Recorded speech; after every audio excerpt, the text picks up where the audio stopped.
आज हम करने जा रहे हैं रिव्यू एक्सरसाइज 3 का क्वेश्चन नंबर 6। इस क्वेश्चन में हमसे पूछा गया है separate the numbers divided by 5 and 6। अब हमें मुख्तलिफ नंबर्स दिए गए हैं और हमें ये कहा गया है कि इनको अलग अलग करना है। किस लिहाज से अलग करना है? वो नंबर जो 5 से डिवाइड होंगे और वो नंबर जो 6 से डिवाइड होंगे उनको अलग अलग करना है। तो ये जो एक्सरसाइज है ये क्लास 6 का एक्सरसाइज है। इसमें आज ये जो वीडियो है इससे उन तमाम स्टूडेंट्स को फ़ायदा होगा जो एंट्री टेस्ट किसी भी कैडेट कॉलेज के एंट्री टेस्ट के लिए तैयारी कर रहे हैं उनके लिए, या किसी भी कॉम्पिटिटिव एग्ज़ाम पेपर के लिए जैसे कि CSS PCS जैसे पेपर्स के लिए तैयारी करते हैं और बेसिक मैथ्स जो है उसके लिए उनको ये अंडरस्टैंडिंग होनी चाहिए कि किस तरह से जब भी वो किसी नंबर को डिवाइड करते हैं तो वो कैसे आइडिया लगा सकते हैं कि हम इसको गिवन नंबर से कम्प्लीटली डिवाइड कर सकते हैं या नहीं। अब यहाँ पे एक बात मैं आपको बता दूँ कि नंबर्स डिवाइजिबल बाय 5 का मतलब है कि जब हम इनको 5 से डिवाइड करते हैं तो हमारा जो आंसर है आखिर में वो 0 आना चाहिए, यानी मुकम्मल हल होना चाहिए। आखिर में कुछ भी हमारे पास रिमाइंडर नहीं रहना चाहिए। अब देखो रूल जो है, इस रूल को आपने याद रखना है। Numbers divisible by 5 if it hands with क्या 0 और 5, यानी इसका जो लास्ट डिजिट है, लास्ट डिजिट वो क्या होना चाहिए, या तो 0 या तो 5। फर्स्ट करिए हमारे पास एक नंबर है जो कि सिर्फ ये है 1 डिजिट नंबर 5 है। तो ये जब हम डिवाइड करेंगे इसको 5 से तो 5 1 ज़र 5, लास्ट में कुछ नहीं बचा, तो ये डिवाइजिबल हम इसको कहते हैं। लेकिन अगर हमारे पास 6 है और हम इसको 5 से डिवाइड करें तो 5 1 ज़र 5, बाकी क्या रह गया 1, तो ये क्या कहलाएगा? नॉट डिवाइजिबल।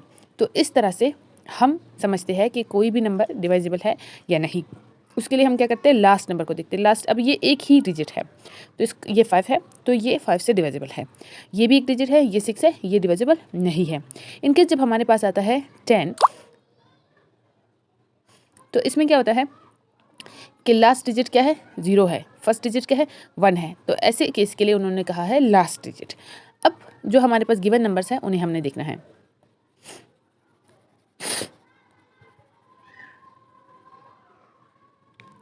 अब यहाँ पे आ जाए पहला डिजिट, इसका लास्ट डिजिट क्या है? 8, ये 5 से डिवाइजिबल नहीं है। दूसरे नंबर को आप देखें तो इसका लास्ट डिजिट क्या है? 0, तो ये 5 से डिवाइजिबल है।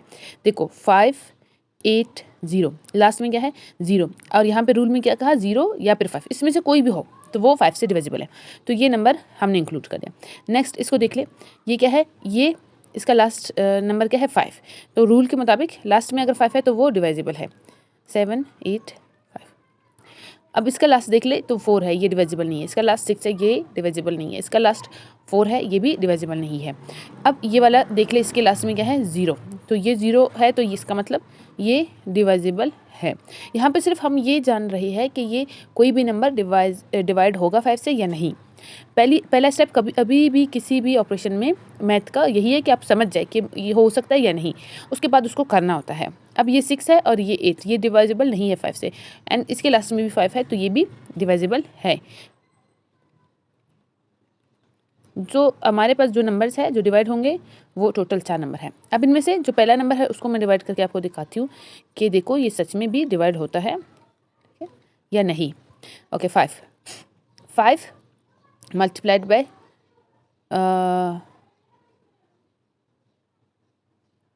11 इज इक्वल टू 55। 8 में से 5 गए, 3, यहाँ पे 0 लगा दिया।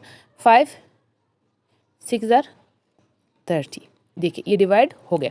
तो इसी तरह से अगर आप बाकी सबको देखेंगे तो वो भी डिवाइड होंगे। ये तो हो गया हमारा अच्छा, ये रफ वर्क आपने नहीं करना, आपका जस्ट आपने बताना होता है कि ये डिवाइड होगा या नहीं होगा। अब बाकी नंबर्स है, हमने ये separate the numbers divisible by 5 and 6, तो जो 5 से है वो तो हो गए। अब बाकी क्या 6 से सारे होंगे? ऐसे हम नहीं कह सकते कि अच्छा ये तो 5 से हो गया, बाकी जो बच गए वो 6 से होंगे। नहीं, हमें देखना होगा कि वो 6 से होते भी है या नहीं।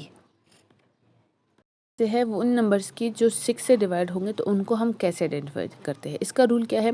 अ number is divisible by 6 if it is divisible by both 2 and 3। अब ये जो रिमेनिंग नंबर्स थे वो मैंने यहाँ पे लिख लिया जो हमारे क्वेश्चन में थे। अब इनको हमने देखना है कि जो भी नंबर 2 से भी डिवाइड हो और 3 से भी डिवाइड हो तब जाके हम उनको कह सकते हैं कि 6 से डिवाइजिबल है। तो जो आंसर है वो मैं यहाँ पे लिख लेती हूँ, ठीक है। अब इनको हम देखते हैं। 2 का रूल क्या था? जिसके आखिर में 0 से लेकर 8, 0 2 4 6 8 ये नंबर हो तो वो 2 से डिवाइडेबल है। अब ये 2 से डिवाइडेबल है, ये 2 से डिवाइडेबल है, ये 2 से डिवाइडेबल है, ये भी और ये भी। लेकिन तरीक़ेकार था कि इन सबको ऐड करना है। इन सबको ऐड करके अगर हमारे पास कोई ऐसा नंबर आता है जो 3 से डिवाइड हो रहा है तो फिर वो 3 से डिवाइड होगा। अब देखिए 4 और 6 ये हो गए 10, 10 + 8 18, 18 3 से डिवाइडेबल है, 3 6 18। तो इसका मतलब 4 6 8 जो है ये डिवाइजिबल है 3 से, और 2 से भी था तो ये हमारे पास क्या हो गया 6 से भी डिवाइजिबल हो गया। नेक्स्ट अब ये 2 से डिवाइजिबल है, अब 6 में इसको देखना है। 4 5 6 7 8 9, 9 3 से डिवाइडेबल है। अच्छा यहाँ पे क्या करना होता है, जब भी 3 का पहले भी समझाया है कि 2 + 1 + 2 + 4 जो आंसर आता है वो आपने देखना है। तो 4 5 6 7 8 9, अब जो आंसर इन सबको जमा करके सारे डिजिट्स को जमा करके जो आंसर आता है 9, 9 क्या 3 से डिवाइडेबल है? अगर हाँ तो वो नंबर 3 से डिवाइडेबल है, अगर नहीं तो वो नंबर 3 से डिवाइडेबल नहीं है। अब 2 का भी जो रूल है कि भाई लास्ट नंबर 2 से डिवाइडेबल हो तो वो है, और 3 वाला रूल दोनों पे कामयाब है। अब दोनों जो है इसको डिवाइड कर रहे हैं तो मतलब 6 से भी ये डिवाइडेबल है। तो अब देखो एक रूल 2 का, एक रूल 3 का, वो आपको आना चाहिए, फिर आपके लिए आसान होता है ये मालूम करना कि 6 से डिवाइड होगा या नहीं।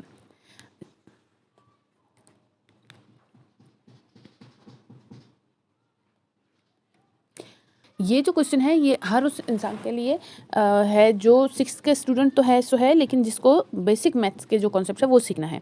अब ये हमने देख लिया कि भाई 6 तो 2 से डिवाइडेबल है, मतलब ये नंबर पूरा 2 से डिवाइड होगा। अब हमने ये देखना है कि क्या ये 3 से डिवाइडेबल है या नहीं। तो 6 7 8 9 10 11 12, 12 3 से डिवाइडेबल है, 3 4 12। तो ये नंबर जो है 2 और 3 दोनों से डिवाइड है। जब 2 और 3 दोनों से डिवाइड होगा तो इसका मतलब 6 से भी डिवाइड होगा। और अपने कंफर्मेशन के लिए आप एक दफ़ा कोई भी नंबर उठा के उसको ट्राई भी कर सकते हैं कि ये सच में भी 6 से डिवाइड हो रहा है या ऐसी ही बातें हैं। ये ऐसी बातें नहीं है, ये रूल जो है ये आपके लिए आसानी पैदा करने के लिए है। अब ये 2 से तो डिवाइडेबल है 7 + 1 8 + 4 = 12, 3 से डिवाइड होगा तो इसका मतलब ये 6 से भी डिवाइडेबल है। 7 1 4। अब ये देखिए 7 8 9 10, ये 16 17 18, तो ये क्या हो गया फिर से 3 से भी डिवाइडेबल है। तो इसका मतलब ये हमारे पास डिवाइड होगा 6 से भी। अब हमने देखा कि सारे नंबर्स जो है वो 2 और 3 दोनों से डिवाइड हो रहा है। जब 2 और 3 दोनों से डिवाइड हो रहा है 6 से भी डिवाइड होंगे। लास्ट नंबर अब देखते हैं, ये 2 से तो डिवाइड है, लास्ट डिजिट इसका 8 है। अब हमने क्या करना है 8 + 4 + 5 + 4 = 8। अच्छा 5 और 4 ये 9 हो गए, और ये 8, 9 और 8 17 18 19 20 21, 21 जो है वो 3 से डिवाइड होगा। 3 7 21, तो इसका मतलब ये जो नंबर है ये 2 से भी डिवाइडेबल है और 4 से भी डिवाइडेबल है। जब दोनों से डिवाइडेबल है तो ये 6 से भी डिवाइडेबल है। तो इसी के साथ जो हमारा क्वेश्चन है वो कंप्लीट होता है। आपके कोई भी सवाल हो आप कमेंट में पूछ सकते हैं। इसके अलावा आप हमें हमारा जो व्हाट्सएप चैनल है उसको फॉलो कर ले, वहाँ पे मैं नोट्स वगैरह शेयर करती रहती हूँ, और जो भी इन्फॉर्मेशन है उसका लिंक मैंने डिस्क्रिप्शन में दे दिया है। मेरा एक व्लॉगिंग चैनल है आबरू बलोच के नाम से, अगर आप उसको ज्वाइन करना चाहते हैं तो ज़रूर उसका भी डिस्क्रिप्शन में लिंक है, उसको जाके चेक करें। आपको पसंद आएगा तो ज़रूर फॉलो करें। मुझे बहुत खुशी होगी अगर आप अपना सपोर्ट मेरे व्लॉगिंग चैनल पर भी दिखाएंगे। और इंशाल्लाह आप सबसे मुलाकात होगी एक नई वीडियो में। तब तक के लिए अपना बहुत ज़्यादा ख्याल रखिए। अल्लाह निगहबान।